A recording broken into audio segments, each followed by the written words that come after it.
Welcome to another explainer. Today, we're unpacking a really fascinating historical mystery, one that spans thousands of years. Think about this for a second. What if the underlying operating systems of the world's religions aren't just built on faith, but are actually hard-coded by geography and sheer existential pressure? It's a wild idea, right? Let's dive right in. We're going to start at what is essentially a 3,000-year-old archaeological crime scene in the Indus Valley. This holds our first major clue. Back in 1920, excavators digging beneath the soil of Mohenjo-Daro stumbled upon a small room. Inside, 14 skeletons, women, children, men, all huddled together like they were hiding from something terrifying, right before death suddenly gripped them. And nearby, they found even more skeletons in these postures of absolute desperate flight. For decades, archaeologists have been scratching their heads, asking, what on earth were they running from? A massive invasion? Some sudden catastrophe?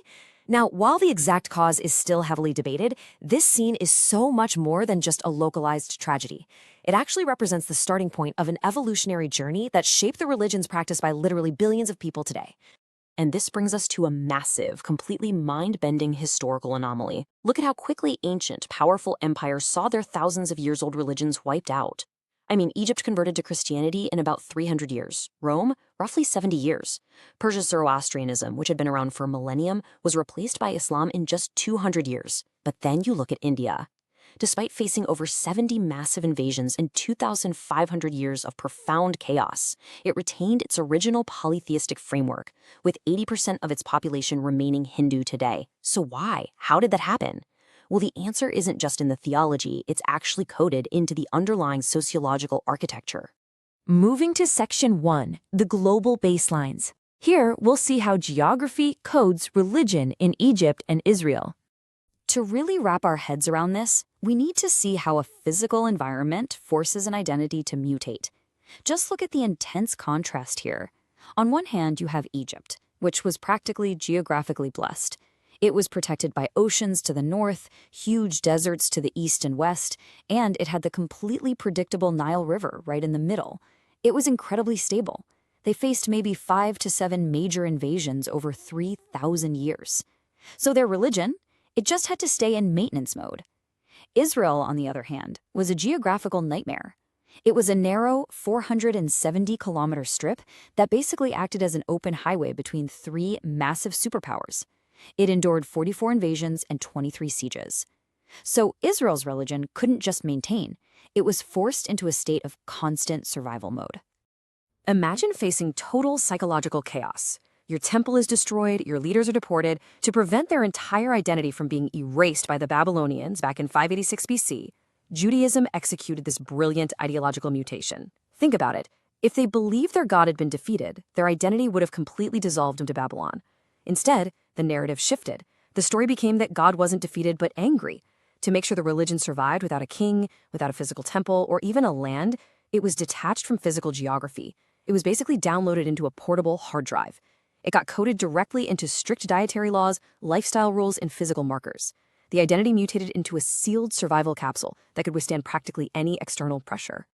Let's move along to Section 2, the threat of fragmentation, and India's unique evolutionary gauntlet. So if Israel's big threat was identity erasure from the outside, India's threat actually came from within.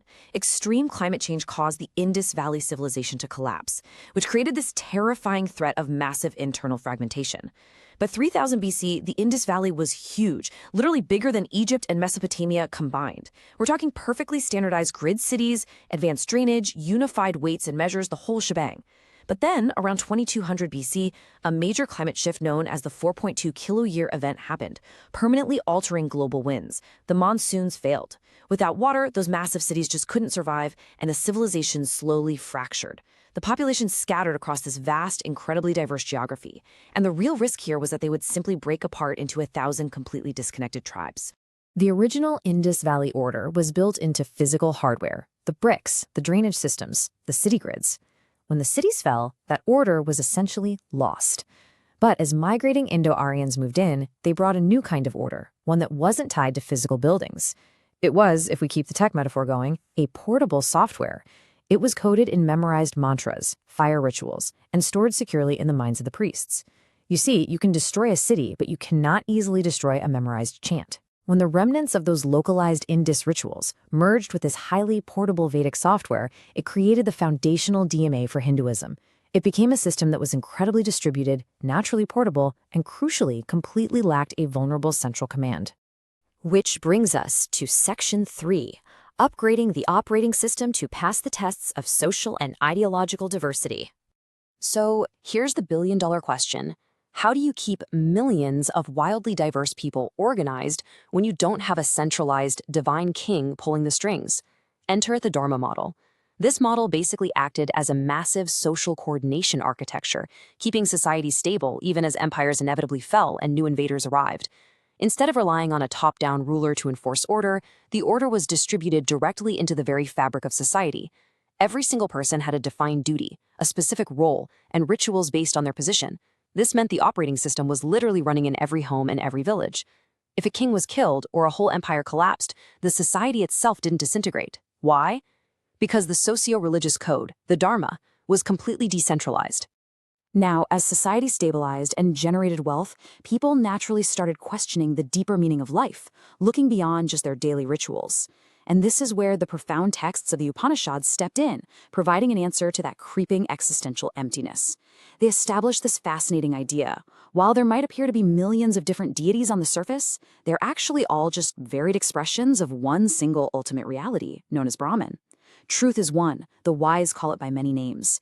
This was an absolute masterstroke. It essentially gave the system the profound intellectual depth of monotheism, but without losing any of the immense flexibility and localized comfort of polytheism. Let's look at Section 4, the ultimate absorption machine, operating on addition over subtraction. What happens when massive, competing ideologies like Buddhism rapidly expand and challenge this very infrastructure? Buddhism wasn't just some niche philosophy. It scaled massively with monasteries and the heavy backing of emperors, directly challenging the older Vedic systems and priestly authority.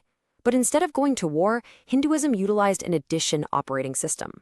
Think about it, the operational rule of exclusive monotheistic systems is generally subtraction. Your god is false, delete your beliefs, and adopt ours. But Hinduism's operational rule became addition.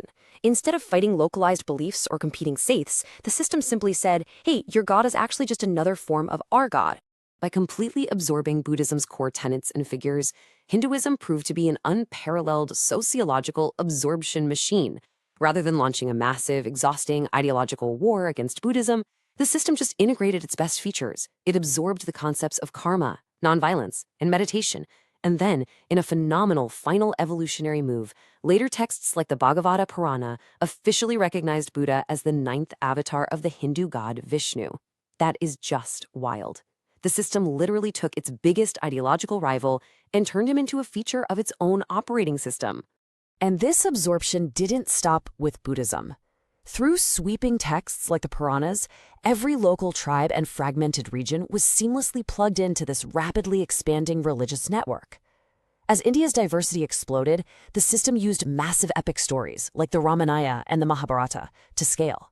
A local tribe didn't have to give up their specific forest deity. The overarching narrative simply recognized that forest deity as an aspect of Shiva.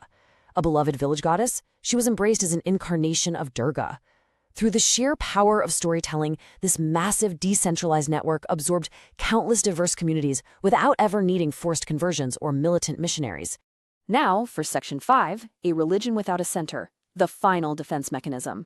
When the standard conquest playbooks from the Islamic and British empires finally arrived, aiming to overwrite the culture, they completely hit a wall. Because with a massive grid of 12 Jyotirlingas, 51 Shaktipithas, and sacred rivers spanning the entire land, the religion's infrastructure was geographically impossible to decapitate. The typical conqueror's playbook is pretty simple, right? Find the religious or political center, destroy it, and watch the culture collapse. But India had no Vatican. It had no Mecca. Instead, over centuries, it had mapped its sacred geography across the entire subcontinent. From the Himalayas way up in the north down to Ramaswaram in the south, the physical land itself was the temple. You can destroy a specific building, sure, but how do you destroy the Ganges River? How do you burn down the Himalayas? The secret network was just completely distributed. 0. That is the number of middlemen required during the Bhakti movement. This movement essentially secured the religion's final vulnerability by allowing everyday people to connect directly with God through poetry and love, all in their own local languages. Before this, the system still relied pretty heavily on elites who understood Sanskrit and these incredibly complex rituals. And that was a real vulnerability because common farmers or weavers could easily feel alienated. The Bhakti movement emerged like a massive decentralized software patch. Saints and poets traveled all over the country spreading a radical message. You don't need a priest, you don't need to speak Sanskrit, you don't even need a temple. All you need is devotion, spoken in your own language, right inside your own home. It sealed the final gap in the armor. So, viewing this purely through the objective lens of history and sociology, we're left with a truly fascinating question. When empires marched into India, they crashed against a wall that didn't even exist. They were fighting an operating system that was everywhere, yet nowhere specifically. It had no single king to kill, no single temple to destroy that would bring down the whole structure, and no single rigid dogma to easily disprove. It's an absolute masterclass in how geographic fragmentation birthed a decentralized architecture capable of surviving millennia of chaos. So the next time you look at the decentralized networks shaping our modern digital world, ask yourself this: are we really inventing the future, or are we just catching up to a 3,000-year